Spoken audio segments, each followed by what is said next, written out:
자녀가 있는 썰맘 구독자분들 모두 안녕하세요. 자식을 둔 부모라면 누구나 자기 자식이 잘 되는 모습을 보고 싶어 할 겁니다. 좋은 대학에 가고 좋은 곳에 취업하고 좋은 배우자를 만나 행복하게 사는 그런 모습을요. 저 역시 부모이기 때문에 자식들이 잘 되는 모습을 보고 싶어서 열심히 뒷바라지하면서 살았습니다. 그런데 자식 문제는 정말 내 맘처럼 되지 않는 거더라고요. 부모의 뜻을 이해하고 잘 따라주던 아들과 부딪힐 일이 평생 있을까 했는데 결국엔 부딪힐 일이 생기더군요.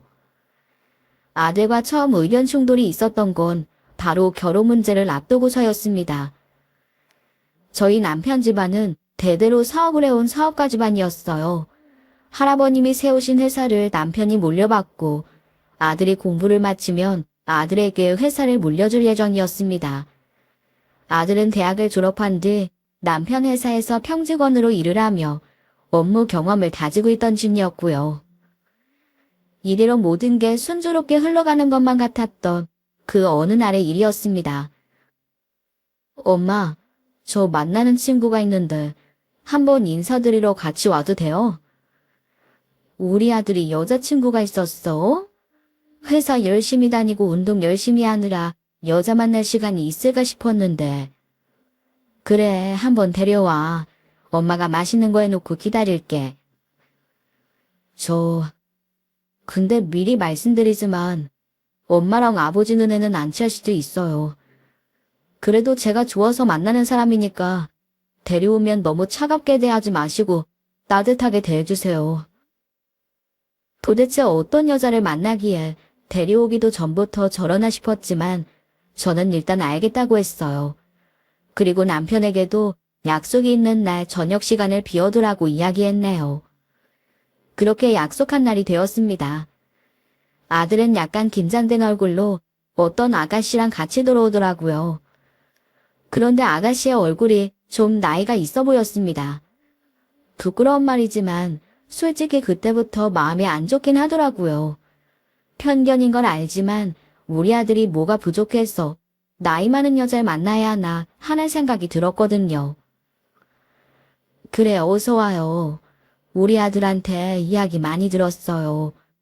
아가씨 이름이랑 나이가 어떻게 되죠? 정수아라고 합니다. 나이는 32이고요. 뭐? 32? 아니 그럼 우리 아들보다 5살이나 많네? 하는 일은, 직장은 어디 다녀요? 나이를 듣고 제가 좀 놀라서 재촉하듯 물었더니 아들이 제게 눈을 흘기더라고요. 그러더니 아가씨 대신 자기가 대답을 하기 시작하는 겁니다. 수아 씨는 백화점에서 근무해. 내가 자주 가는 데 있잖아. 아, 백화점에서 일하시는구나. 내가 아는 분 중에도 백화점 영업팀장님이 계시는데. 수아 씨는 어느 부서에서 일하시나? 총무? 영업? 인사? 엄마, 수아 씨는 그냥 판매직이야. 구두 매장에서 일하고 있어. 내가 거기 단골이라 자주 오며 가며 눈인사하다 그렇게 됐어. 순간 눈앞에 캄캄해지더라고요. 구두 매장 판매직이라면 백화점에 정식으로 채용된 직원도 아니고 브랜드 계약직이거나 알바생일 수도 있었습니다. 나이도 많고 직업도 변변찮은 여자한테 우리 아들이 어쩌다 빠지게 됐는지 도무지 이해가 안 되더라고요. 하지만 놀라운 사실은 거기에서 끝이 아니었습니다. 그리고 수아 씨는 한 번 다녀왔어. 아이는 없고 부모님도 돌아가셔서 지금은 혼자 지낸대. 뭐, 다녀와? 그럼 이혼녀란 말이야. 엄마, 말 조심해요. 이혼녀라니. 그렇게 부르는 것부터가 편견이야. 그리고 우리 아이 생겼어. 안 지울 거고 낳으려고 해요. 그러니까 결혼 허락해 주세요. 저는 거기까지 듣고 어지러워서 그만 주저앉고 말았어요. 설마 했는데 드라마에서나 보던 일이 우리 집에 생기다니요. 제가 정신을 못 차리고 있자 남편이 끼어들어서는 아들의 뺨을 때리더군요. 남편은 아이를 키우면서 한 번도 손찌검을 한 적이 없었는데 그때는 남편도 제정신이 아니었던 것 같아요. 내가 널 그렇게 키웠어? 어디 버릇없게 엄마한테 말 조심하라니? 넌 엄마가 충격받아 쓰러진 것 안 보이니? 아버지, 지금 수아 씨 앞에서 뭐 하시는 거예요? 아가씨도 오늘은 이만 돌아가요. 그리고 웬만하면 다시 보지 맙시다. 나는 이 결혼 허락 못해요. 너 이놈의 자식, 너도 빨리 이 집에서 나가. 엄마 진정되면 그때 다시 얘기해. 남편은 아들과 아가씨를 그렇게 내쫓았습니다. 그때는 몰랐죠. 이 집에서 나가라는 말을 아들이 다르게 받아들였을 거란 걸요. 그렇게 아가씨와 사라진 아들은 다음 날이 되어도 또 그 다음 날이 되어도 집에 들어오지 않았습니다. 회사에도 출근하지 않았다고 하더군요. 그때부터 저는 속이 타들어가기 시작했어요. 남편은 일단은 그냥 놔둬보라고 했지만 이혼녀랑 애를 만들어 온 애를 어떻게 믿고 가만히 있나요? 사람이 때로는 가끔 뭔가에 홀리거나 눈이 돌아가서 이성적인 판단을 하지 못할 때도 있잖아요. 저는 제 아들이 그런 상태라고 생각했습니다. 그러니까 옆에서 누가 바른 말을 해주고 정신을 찾을 때까지 계속 설득하고 마음을 돌리려고 노력해야 한다고요. 하지만 남편은 저와 생각이 달랐어요.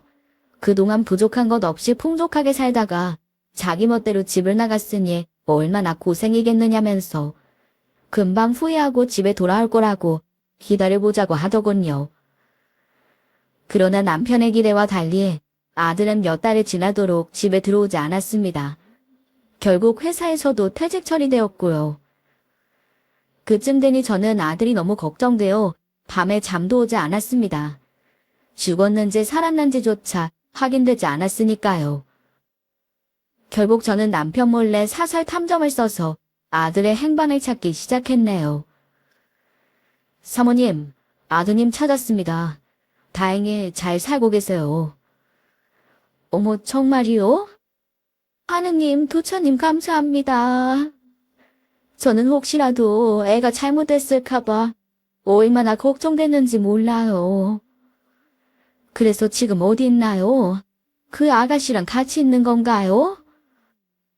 네. 정수아 씨는 직장을 그만두었더군요. 아드님께서는 알바를 하면서 가족을 부양하고 있는 것 같았습니다. 그런데 지내시는 곳이 아이를 낳아 키우기엔 좀 불편한 환경이더라고요. 여기 사진 보여드릴게요. 탐정이 보여준 사진 속에는 정말 제 아들이 찍혀 있었습니다.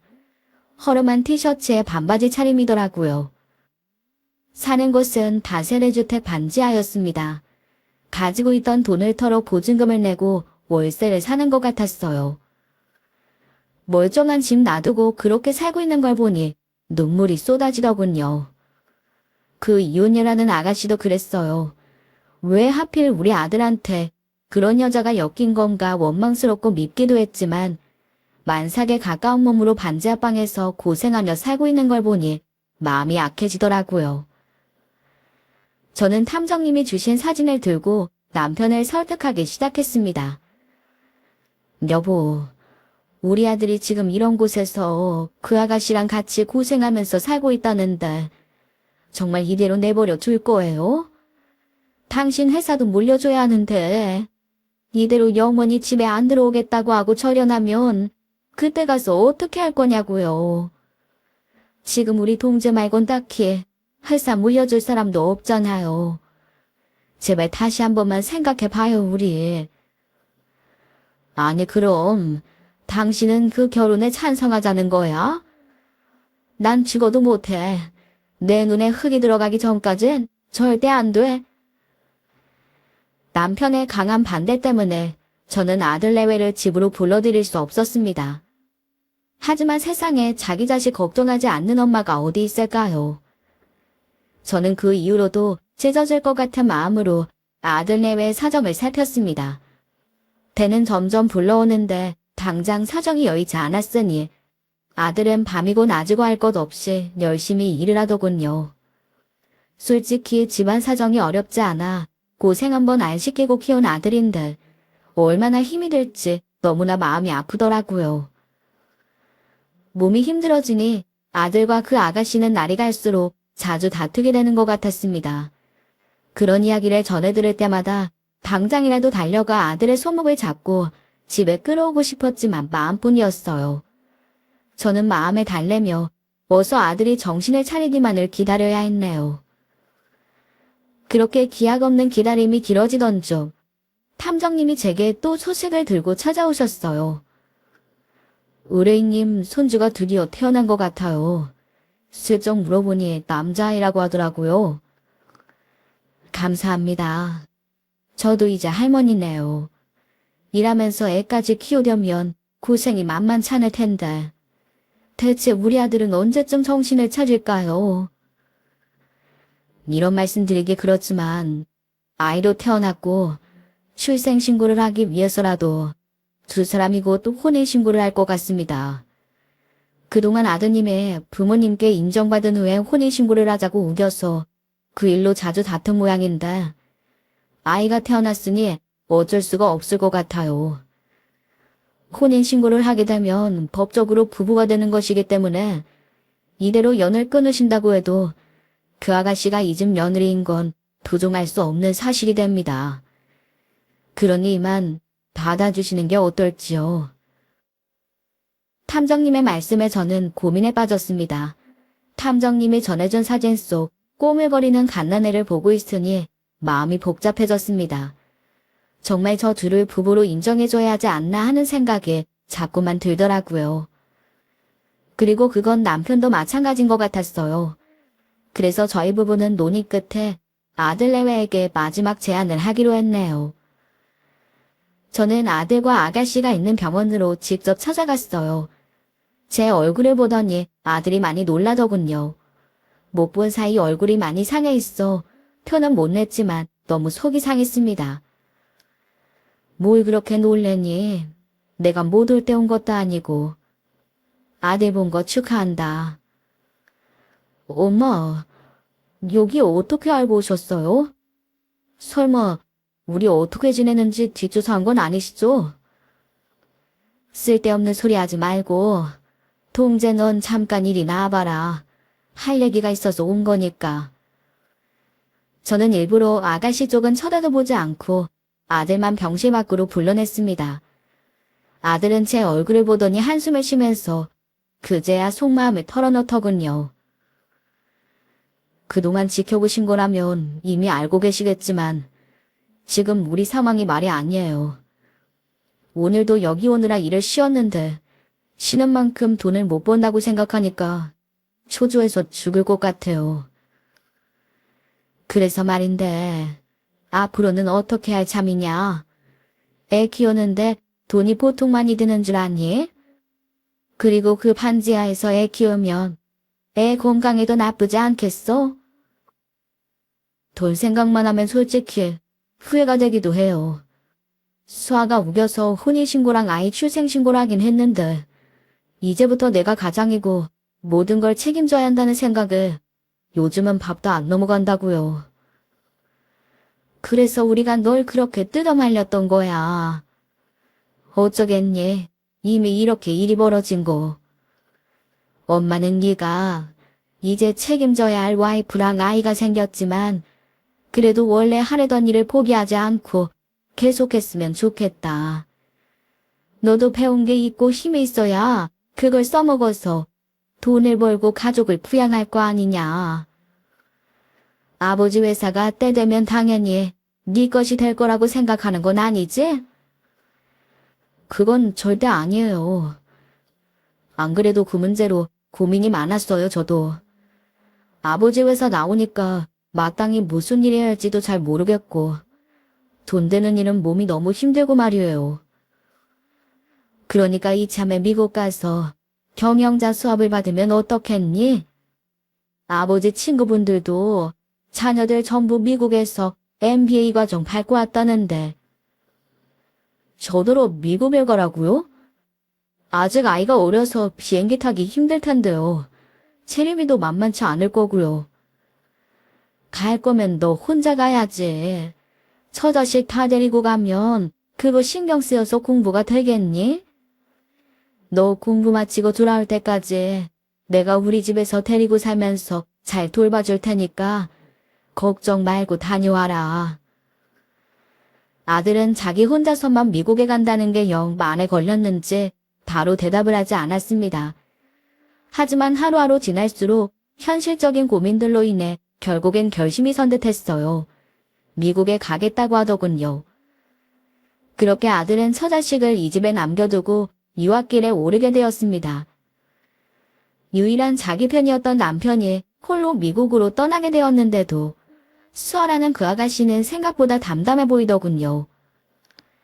아가씨, 아니 수아씨, 우리 아들 돌아오기 전까진 한 집에서 같이 살아야 하는데 앞으로는 그냥 며느리라고 부를게요.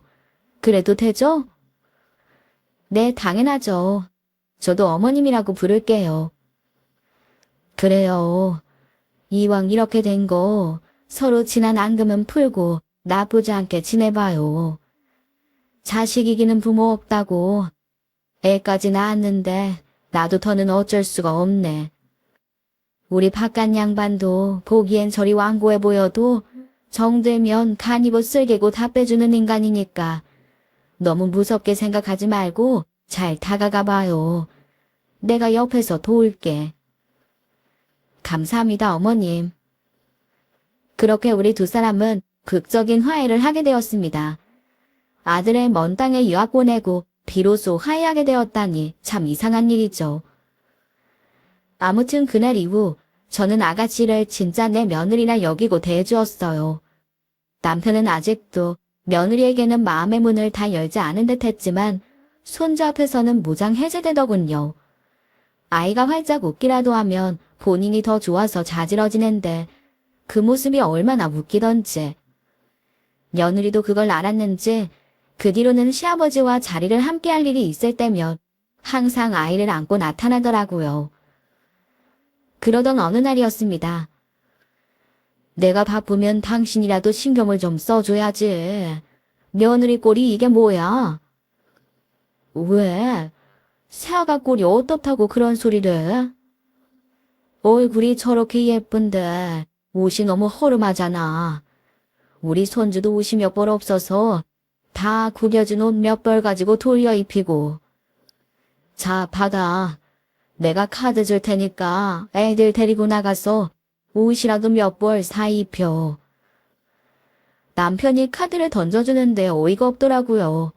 나한테는 평생 카드 주면서 옷 사 입으란 말 한 번 한 적 없으면서 며느리만 손주만 챙기는 게 기쁘기도 하고 서운하기도 하고 그랬네요. 그래도 남편이 처음 며느리에게 마음의 문을 연 것 같아 기쁜 마음이 조금 더 컸습니다. 그렇게 아들이 없는 동안 저희 식구들은 조금씩 마음의 거리를 좁혀가며 진짜 가족이 되기 위한 노력을 열심히 하고 있었어요. 얼핏 보면 전혀 아무 문제가 없는 것 같았습니다. 그런데 아들이 떠난 지 1년쯤 됐을 때 조금씩 이상한 일들이 일어나기 시작했어요. 처음 이상하단 걸 느낀 건 오랜만에 시집간 딸이 집에 놀러 온 날이었습니다. 엄마 나왔어요. 어딜 갔다 이제 들어와? 어머, 너 이게 얼마 만에 집에 온 거니? 연락 좀 하고 오지. 밥은 먹었어? 아직. 근데 머리 길고 눈이 좀 찢어진 여자가 집에 있던데. 설마 그 사람이 내 올케야? 아유, 맞다. 네가 아직 새아가 얼굴을 못 봤지? 맞아. 네 동생 미국에서 공부하는 동안 우리가 데리고 살기로 했어. 인사는 했니? 인사는 무슨. 내가 집에 들어오니까 대뜸 내 얼굴 보고 누구세요? 이러던데? 그래서 이 집 큰딸이라고 했더니 위아래로 쓱 훑어보더니 도우미 이모한테 손님한테 물 한 잔 드려요 이러더니 방으로 쏙 들어가 버리더라고. 그게 말이 돼요, 엄마? 오늘 내 얼굴 처음 봤는데 인사도 없이 자기가 누구인지도 말도 안 하고. 그리고 물을 떠오르면 자기가 봐야지. 자기가 뭔데 이모님한테 물심부름을 시키고 난리야. 어이가 없어서 정말. 저는 좀 이상하다는 생각이 들었습니다. 며느리가 마음에 들지 않았던 건 맞지만 사실 어른들한테 잘하고 예의가 바르긴 했거든요. 뭔가 오해가 있겠지 생각하고 딸을 잘 달래고 넘어갔습니다. 그런데 그 이후로도 이상한 일은 또 일어났어요. 세아가, 오늘은 급한 일이 있어서 이모님이 출근을 못 하신댄다. 네가 밥상을 좀 차려야 할 것 같은데 할 수 있지? 그럼요, 어머님. 아버님이 좋아하시는 소고기 먹고 끓이려고 하는데 괜찮을까요? 그래. 출근하시려면 시간이 얼마 안 남았으니 조금 서두르자. 그날은 개인적인 사정으로 집안일을 도와주시는 이모님이 출근을 하지 않으셨습니다. 부득이하게 며느리에게 집안일을 맡겼는데 능숙하게 잘 해내더라고요. 아침에 시간이 촉박했는데 뚝딱 밥상을 차려내오는 걸 보고 그래도 기본은 하는구나 싶었습니다. 그런데 아침 식사 후에 속이 좋지 않고 계속 배가 아픈 겁니다. 뭘 잘못 먹었나 싶어서 남편에게 물어봤더니 남편도 속이 안 좋아서 고생 중이라고 하더군요. 아무래도 이상해서 식재료 중에 상한 게 있는지 살펴보았지만 딱히 그런 건 없었어요. 혹시 위생상의 문제인가 싶어 저녁 식사 준비할 때는 제가 며느리 곁에 찰싹 붙어서 이것저것 살펴보았습니다. 다행히 저녁 식사 먹고는 큰 이상이 없었네요. 그렇게 저녁 식사를 마치자마자 아들에게서 국대전화가 걸려왔습니다. 모두가 반가워하며 통화를 했는데 며느리가 전화해봤더니 방으로 슬쩍 들어가는 게 아니겠어요? 이해가 가면서도 왠지 찝찝해서 방문에 귀를 대고 통화 내용을 엿듣게 되었네요. 여보, 나 너무 힘들어. 오늘은 집에서 하루 종일 밥만 차렸지 뭐야? 그것도 어머님이 옆에 딱 붙어서 감시하시는데 이게 말로만 듣던 시집살인가 싶고 이제 그만 이 집에서 나가고 싶어. 대체 한국엔 언제 들어오는 거야? 조금만 참아. 내가 최대한 빨리 마치고 돌아갈게. 아이는 잘 있지? 힘들더라도 아이 봐서 조금만 참고 기다려. 황당하더군요.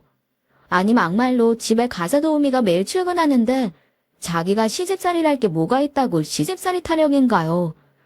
어디 외출한다 그러면 제가 애도 다 봐주고 시아버지가 쇼핑하라고 준 카드로 백화점에서 신나게 긁고 다니는 거 제가 다 알고 있는데요.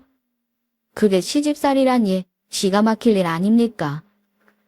오늘 딱 하루 도우미가 출근을 안 해서 밥 차리라고 한 거 가지고 시집살이라고 남편에게 하소연을 하다니.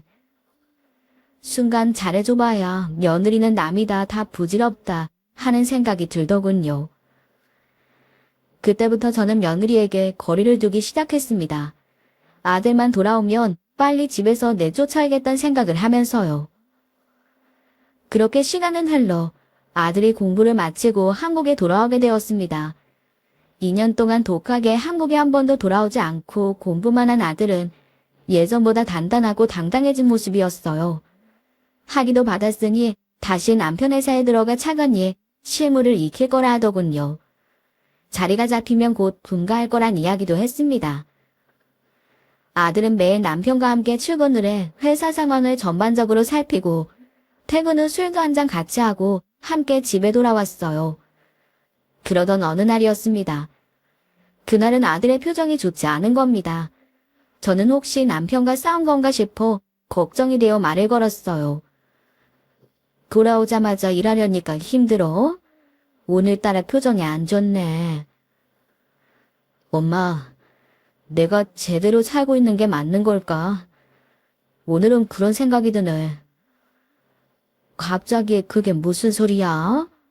너 학위도 무사히 땄고 이제 아버지 회사 물려받기만 하면 되는데 뭐가 그리 걱정인 건데. 사실 오늘 아버지랑 저녁 식사하고 술 한잔하러 위스키바에 갔다가 수정이 만났어. 수정이? 아, 그 대한물산 외동딸 말이지? 거기 사장님이 아버지 절친이시잖아. 그래서 너 어릴 때 애들 크면 결혼시켜서 사돈 맺자고 툭 하면 말하고 그랬었지. 그러니까 말이야. 수정이 봤는데 너무 예쁘고 똑똑하고 능력 있는 여자가 돼 있더라고. 반가워서 인사했더니 다음 달에 결혼한대. 근데 그 결혼 상대가 누군지 알아? 대학교 동창인 인호랑 한대잖아. 뭘로 보나 인호가 나보다 못했었는데 그런 인호가 수정이랑 결혼한다니. 나 솔직히 좀 충격받았어. 옛날엔 그렇게 수정이랑 좀 잘해보라고 등 떠밀어도 시큰둥하더니 네 것이 아니게 되니까 괜히 욕심이 나는 거지. 근데 동재 너 이제 유부남이잖아. 처자식 있는 사람이 그러면 안 되지. 네가 좋아서 선택한 길이야. 이제 와서 후회도 소용없어. 아는데 그래도 사람 마음이 생각처럼만 움직이진 않는 것 같아. 엄마, 내가 왜 수아랑 만나게 됐는지 알아? 구두가 불편해서 하나 새로 사려고 백화점에 갔는데 거기서 어떤 손님이 일하던 수아한테 자기 물건 훔쳐간 거 맞지 않느냐고 엄청나게 몰아붙이고 있더라고. 전형적인 진상 손님이었어. 힘없는 백화점 판매원한테 갑질하는 게 꼴보기 싫어서 수아 남자친구인 척하고 쫓아내줬는데 그게 계기가 된 거야. 근데 이제 와 생각하니 그 순간의 설렘은 한순간인데 내가 뭐에 씌어서 고집을 부렸나 싶기도 하고. 아무튼 생각이 많네. 아들은 이제 와 너무 일찍 여자를 만나 애아빠가 된 걸 후회하는 눈치였습니다. 그도 그럴 것이 2년씩이나 떨어져 있었으니 부부 사이도 대면대면할 것이고 그 사이에 씌었던 콩깍지도 빠졌을 테죠. 그리고 미국에 있는 동안은 자기 한 몸만 건사하면 됐지만 한국에 돌아오니 가족을 부양해야 하는 상황이 되었으니 그게 생각보다 부담스러웠나 봐요. 하지만 이제와 후회하는 게 무슨 소용이 있겠습니까? 본인이 선택한 길인데요. 아들의 말을 들은 저는 불안함을 느꼈지만 내색하지 않고 그날의 대화는 못 들은 셈치기로 했습니다. 그리고 남편에게 말해 아들 내외를 빨리 분가시키자고 했어요. 괜히 시부모 때문에 부부 사이에 문제가 생기는 건 아닌지 노파심이 들었거든요. 아들 내외가 분가를 하고 한동안은 별일이 없었습니다. 의무적으로 일주일에 몇 번씩은 손주를 데리고 오던 며느리의 발길도 뜸해졌고요. 그런데 어느 날 갑자기 며느리가 집에 찾아오더니 제게 이런 말을 하는 게 아니겠어요? 어머니, 저 생각해봤는데요.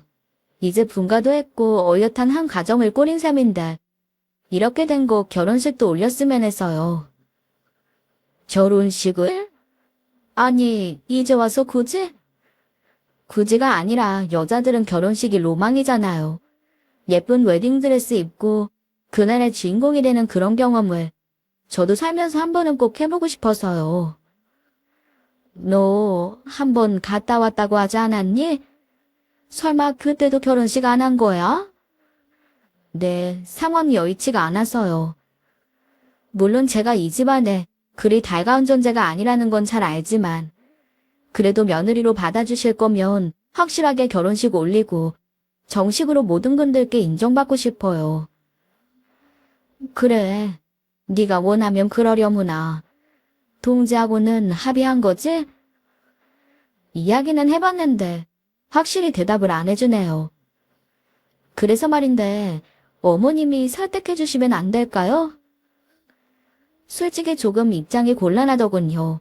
안 그래도 얼마 전 아들과 싱숭생숭한 대화를 나눴는데 하필 이 타이밍에 며느리가 결혼이 하고 싶다고 하니 말입니다. 저는 남편과 먼저 결혼식에 대해 논의해보기로 했어요. 남편이야 뭐 며느리가 하고 싶다고 하면 해줘야 하지 않겠느냐고 하더군요. 이제 남편은 완전히 며느리 편이 된 것 같았습니다. 문제는 아들이었어요. 대체 왜 결혼식이 하기 싫다는 건데. 이제 애도 낳았고 모를래야 모를 수가 없질 않니? 하기 싫다기보다 결혼식까지 하고 나면 정말 돌이킬 수가 없을 것 같아서 그래. 솔직히 분가하고 나서 우리 각방소 요즘은 우리가 진짜 부부인가 싶어. 근데 엄마 말대로 이제 와서 물을 수도 없고 나도 답답해 미치겠다고. 그럼 식 올리기 전에 두 사람 관계도 개선할 겸 여행을 다녀오는 건 어떻겠니? 순서를 좀 바꿔서 신혼여행을 먼저 다녀온다 생각하고 둘이 오붓하게 지내다 와. 사람들 북적거리는 관광지 말고 둘만 있을 수 있는 휴양지로. 애는 내가 볼 테니까 나한테 맡기고 말이다. 저는 결혼식을 올리는 게 부담스럽다는 아들을 끝까지 달래서 그럼 먼저 신혼여행부터 다녀오라고 설득했어요. 다행히 아들이 그건 마지못해 오케이 하더군요. 며느리도 좋다고 했고요. 그렇게 두 사람은 몰디브로 뒤늦은 신혼여행을 떠나게 되었습니다. 여행을 떠난 뒤 아들내미는 매일 사진을 보내면서 아이는 잘 있는지 안부 전화를 해왔어요. 다행히 여행이 두 사람을 가깝게 해주었는지 사진상으로는 사이가 좋아 보이더군요. 그렇게 4박 5일의 일정 동안 아들은 하루도 빼놓지 않고 제게 연락을 했습니다. 마지막 5일째 되던 날만 제외하고 말이죠. 애들 오늘이 여행 마지막 날인데 소식이 없네. 몇 시 비행기인지 아직 얘기 못 들었는데. 때 되면 집에 오겠지. 애도 여기 있는데 보고 싶어서라도 빨리 오지 않겠어? 남편 말대로 아이도 여기에 맡겨뒀는데 알아서 오겠지 했습니다. 그런데 돌아오기로 한 날 해가 질 때까지 아무런 연락이 없는 거예요. 걱정돼서 먼저 전화를 걸어봤지만 받지 않았습니다. 남편은 비행기가 연착된 걸 거다. 이미 비행기 아니라서 연결이 안 될 수도 있다면서 걱정할 필요 없다는 말만 반복하더군요.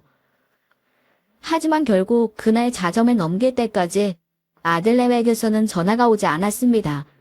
집에 오지도 않았고요. 한국에 들어왔으면 들어왔다 인사를 하는 게 예의인데 아무 말이 없다니. 처음엔 괘씸하다가 나중엔 걱정이 되어서 저는 뜬 눈으로 밤을 지새워야 했어요. 그리고 다음날 해가 밝자마자 아들의 신혼집으로 달려갔네요. 동재야, 동재 집에 없니? 아우 시끄러워. 대체 무슨 일이에요? 아들의 집 앞에서 한참 문을 두드리고 있으니 소리가 시끄러웠는지 옆집에서 벌컥 문이 열리더군요. 저는 죄송하다고 말하고 계속 문 앞을 기웃거렸어요. 그러자 옆집 사람이 제게 이상한 말을 하는 게 아니겠어요?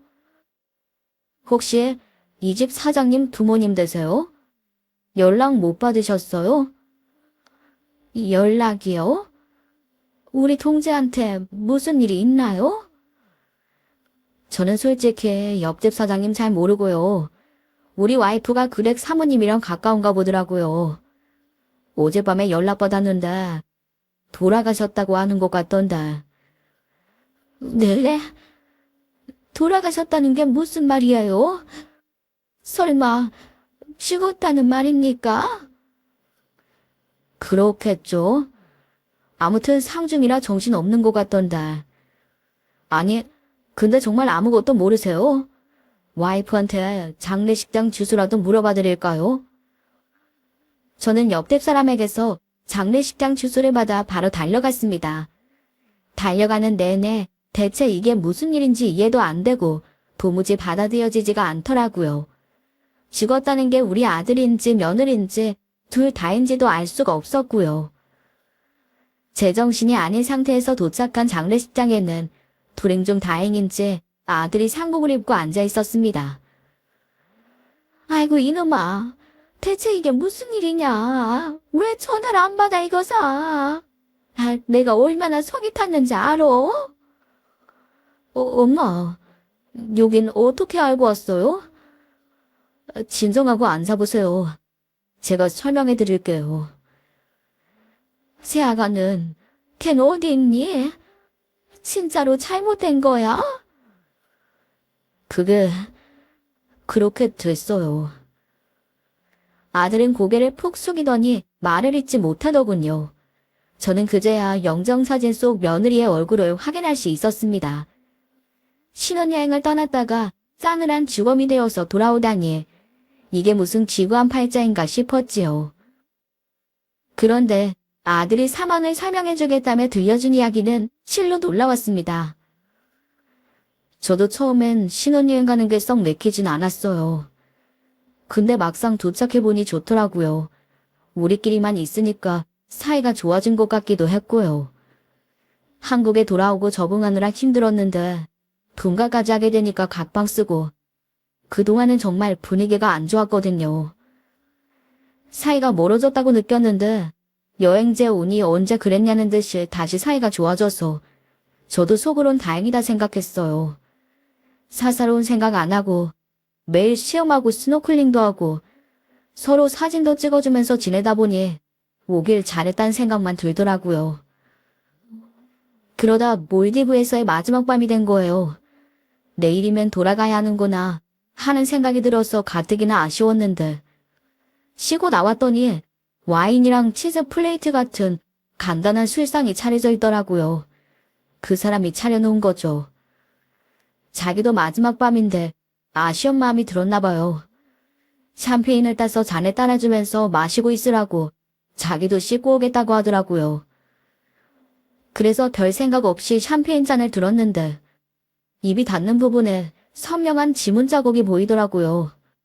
트론트에 이야기해서 새로 갖다 달라고 할까 생각했다가 귀찮기도 하고 너무 늦은 시간이라 전화하기가 그래서 일단 와이프 잔이랑 바꿔 마시고 있었어요.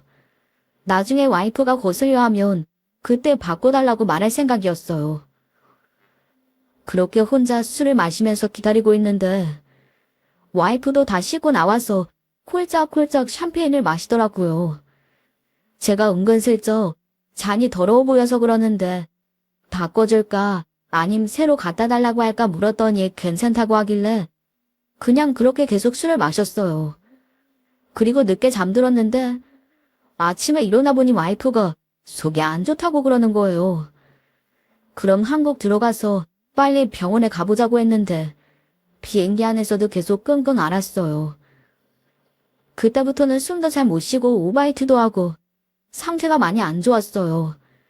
비행기에서 내리자마자 구급차에 태워서 응급실까지 왔는데 어이없게 그대로 사망한 거예요. 물어보니까 독성물질에 중독되어 사망한 것 같다고 하더라고요. 자세히 알고 싶으면 부검을 해야 하고요. 그러니까 네 말은 새아가가 술을 잘못 먹고 그렇게 됐단 거니? 너는 괜찮고? 두 사람이 같이 술을 마셨는데 한 사람만 잘못되는 게 상식적으로 이상하질 않니? 그러니까요. 저도 그게 너무 이상했는데 다시 생각해보니까 소름이 돋는 거예요. 제가 쉬고 있는 동안 와이프가 술상을 차렸다고 했잖아요. 그때 장난질을 친 것 같아요. 장난질?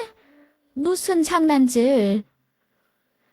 제 술잔에 뭔가를 탔거나 묻힌 거죠. 저를 잘못되게 만들려고요. 아들의 말에 저는 입을 틀어막고 주변을 살폈습니다. 다행히 빈소에는 사람이 없어 우리의 대화를 들을 만한 사람은 없었어요. 저는 아들의 등짝을 세게 때린 다음 낮은 목소리로 다그쳤습니다. 너는 죽은 사람 앞에서 그게 할 소리니? 증거도 없이 그렇게 사람을 몰아가면 안 되지. 정말 그랬다면 네가 잘못했겠지 걔가 잘못했겠니? 제가 잔을 바꿨잖아요. 잔을 바꿔치기 하지 않았으면 제가 죽었을지도 몰라요. 아니 근데 걔가 그럴 이유가 없잖니. 네가 잘못해서 걔한테 좋을 일이 뭐가 있어. 아이가 있잖아요. 혼인신고를 했으니 제가 없으면 우리 아이가 아버지 재산을 대신 상속받게 될 것 아니에요. 그리고 제 명의로 보험에 가입해 놓은 것도 있었어요. 생명보험이요. 아마 수익자가 본인이었을 거예요.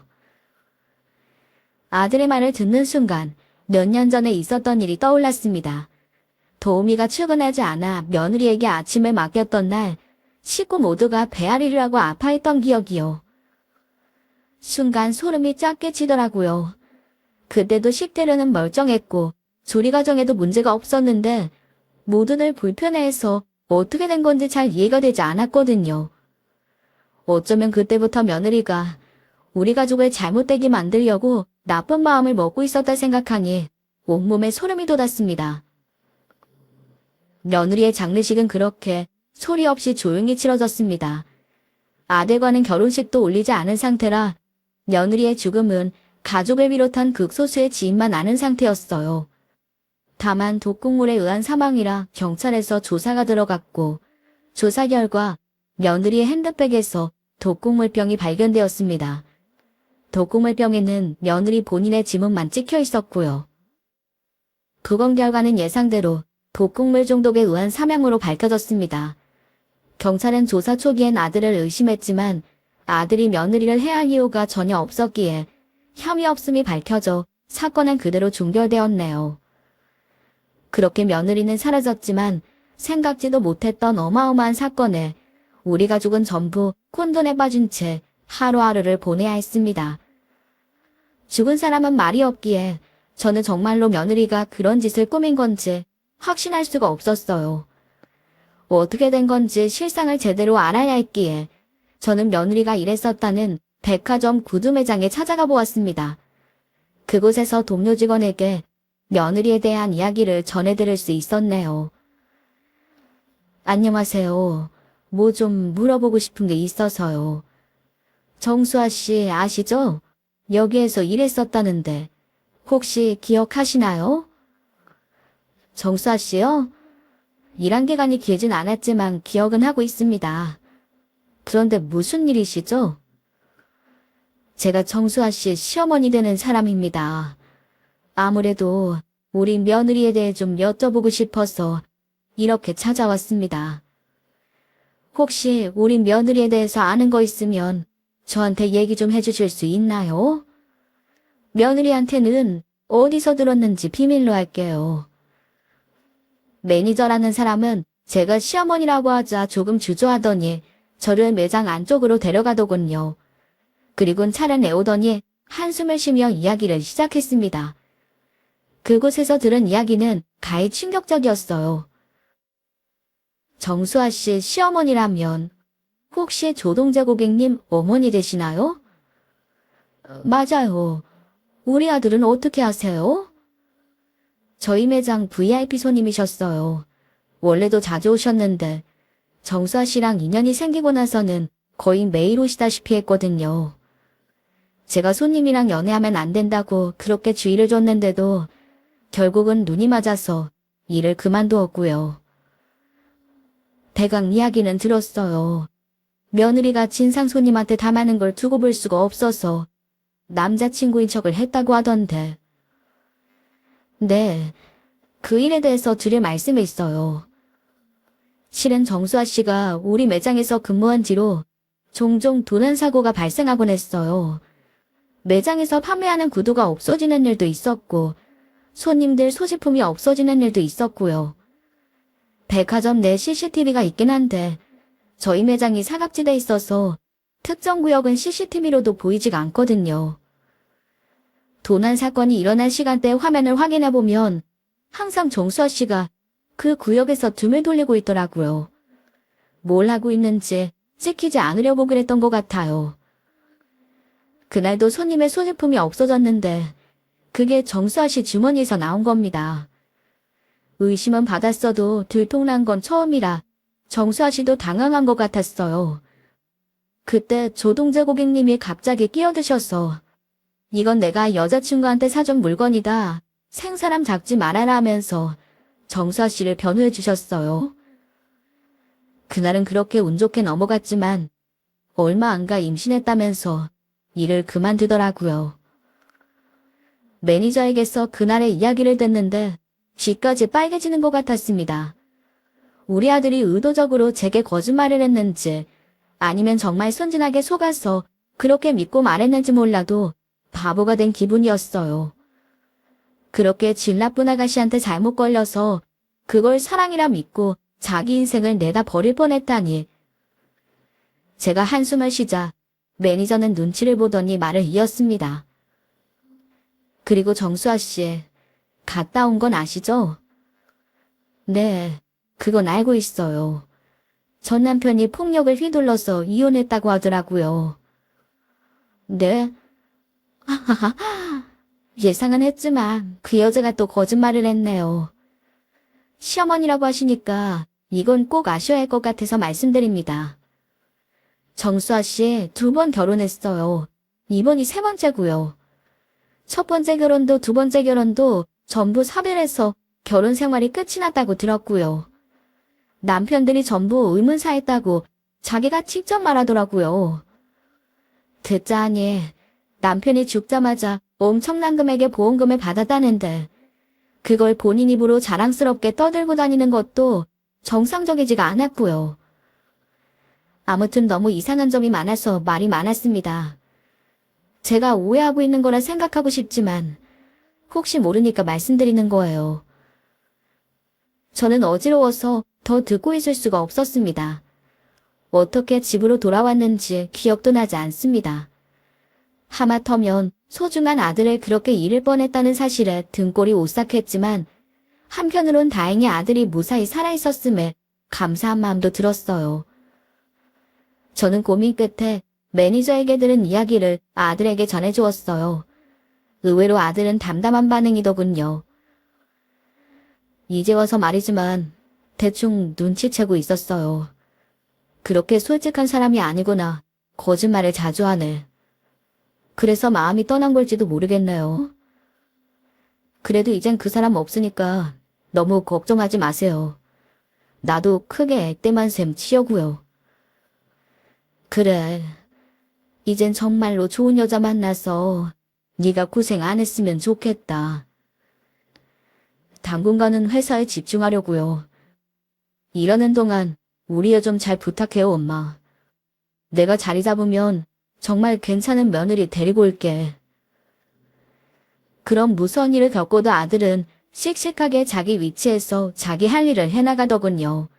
비로소 어른이 된 것 같은 모습이었습니다. 그리고 남편의 건의대로 선해보더니 그 아가씨와 내년에 결혼식을 올리는 걸 전제로 잘 만나 보이는 것 같더라고요. 집안도 좋고 전문직에 아들과 같은 학교를 나온 동창이라는 말에 한시름 놓았습니다. 물론 사람을 판단할 때 그런 간판으로만 판단하는 건 위험한 일이지만 제가 워낙 크게 되었던 터라 신경이 안 쓰일 수가 없더라고요. 자식을 둔 부모라면 누구나 자기 자식이 잘 되는 모습을 보고 싶어하는 게 당연한 거니까요. 모쪼록 아들의 이번 선택이 틀리지 않았기를 바라며 제 이야기를 마치려고 합니다. 감사합니다.